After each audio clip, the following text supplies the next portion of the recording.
Good evening to you, and thanks for stopping in here at 5 o'clock on this Monday evening. I'm Tammy Melchak. And I'm Jim Scott. Good to have you with us tonight. Our top story this hour, we're learning more tonight about the tragic fire that swept through a tiny house in central Bakersfield Thursday, claiming 2 lives. One family is devastated after losing their matriarch and a 10-year-old boy. 17's Robert Price returned to the scene of that horrific fire and files this report.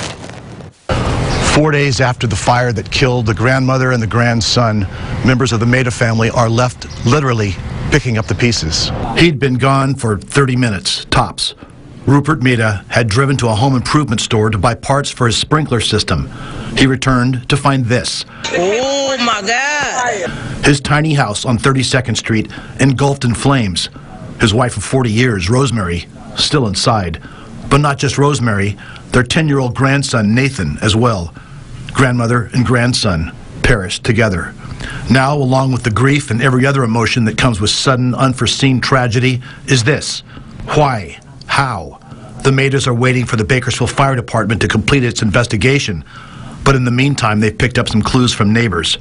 Fernando Meda, who lost his mother and his nephew in the fire, said all signs point to a gas explosion. One of the neighbors said that the fire was coming out the ground. That's all, but it's all hearsay, They're trying to get, the fire department this morning said that they still don't have a cause, what caused it or where it started.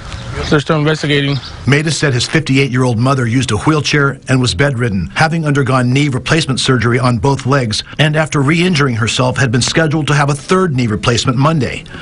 Meda is certain her 10-year-old grandson did all he could to protect her when the 460-square-foot house, built in 1930 and sided with cedar shingles, burst into flames. My nephew had a big heart. If you knew Nathan, you knew he had a huge heart, and he wouldn't have left her alone. Even if my mom pushed him out, he would have still went back in and said, no, no, not, because they called her Nana. So he wouldn't have left her, he would have went back and, Little hero. When firefighters were finally able to enter the structure, they found them, mother and grandson, together in the house's one bedroom. Within 48 hours, the house's front yard fence was decorated with flowers, balloons, and candles. So many candles, in fact, another much smaller fire broke out, necessitating another call out by the fire department. Now, except for balloons bumping occasionally in the breeze, it's quiet, and Rupert Meda is alone in his grief. 4 days later, the Meda family still looking for answers.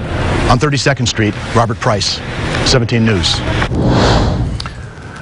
And this footnote here, Rupert Meda lost all of the family's possessions in that fire, and the Red Cross was able to step in to provide counseling and emergency cash. But if you'd like to help this family, scan the QR code you see on your screen, which will take you to a donation website, or to give to the Red Cross Fund, established for all victims of house fires like this one. Go to redcross.org. Meantime, a dog is dead.